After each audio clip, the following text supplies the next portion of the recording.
A very good evening, and we were discussing about the examples, that is study time versus exam scores, and we have come across what are the examples of effective studying strategies and what are the examples of ineffective strategies. That is, effective strategies includes the active recall and the mind mapping techniques, whereas the ineffective reading recalls about the passive reading methods and highlighting the points without understanding. And this was discussed in the last class. And let us also have a case study one, that is like we will take a diligent student, where the initial phase is like we can take like Sarah studied 10 hours per week. Her average exam score is 70 percentage. So with the increased effort, she additionally had a 10 hours of inclusion in the previous reading time. And here comes Sarah has read across like 20 hours per week. So initially she was reading for 10 hours, and she now started spending around 20 hours per week. And here comes the result, that is focused on active recall. So, and here comes like her improved result shows that 80 percentage of marks, that is from 70, she has scored like 85 percentage. That was a consistent increase in study time coupled with the effective techniques led to the significant academic performances. So this is one example. And another one example, like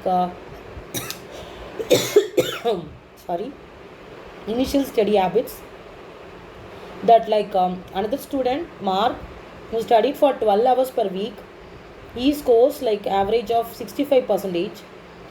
And strategic focus, like what is the strategy which he have applied is, he emphasized on the quality over quantity of study. There Sarah, who relied on the quantity of hours. So she was like, instead of going studying for 10 hours of time, she went for 20 hours of time, where resulted in the increase in the percentage. Here Mark, who implemented the new strategies, like new strategies means like maybe mind mapping, and going through the course materials, and using the maybe clarifying with the teacher and asking the facilitator regarding what sort of methods can be studied. And with all these efforts, and like writing unit test, and attending all the IA questions and scoring good in all the IA exams, so the resultant is like 90 percentage. So from 65 percentage, he scored the drastic improvement in his performance. That is, focused efforts made a very big difference.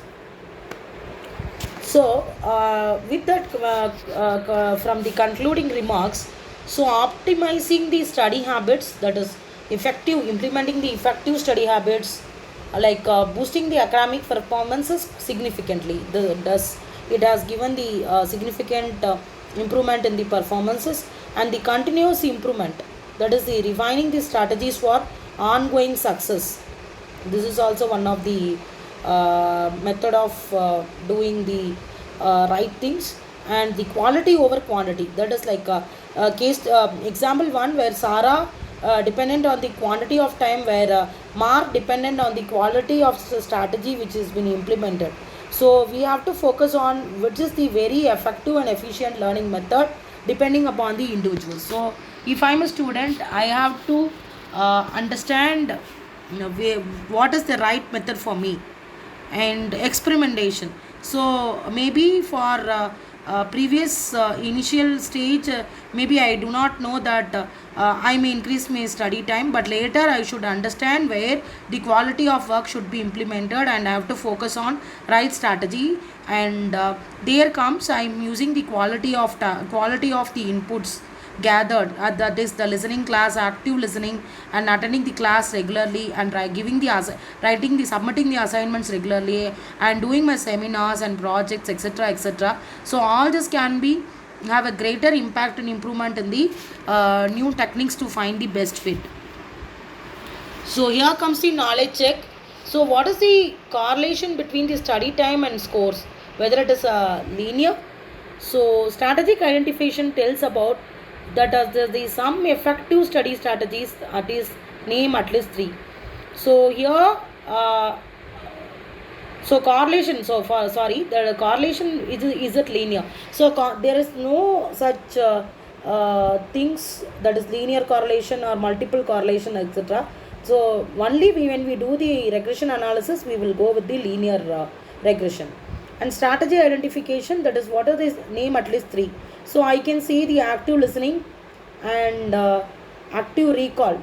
So next day classes, if I recall, this is one of the strategy. And uh, going through the reading the videos or making the additional notes, this is one of the third strategy which I can implement. How can we apply these concepts to improve our learning? Provide an example. So like that is what, like if we are a student, we can have a regular exercises, regular reading. So from Monday to Friday, suppose if I have 6 subjects, so each day I can have a small chart or timetable and read at least the what are the topics which has been taught in the subject wise. Suppose if I'm going from a problem oriented subject or accounts or financial management, those subjects regularly I have to work out a problem. So that is the case we will go. So that's all about today's session. Thank you for listening the video.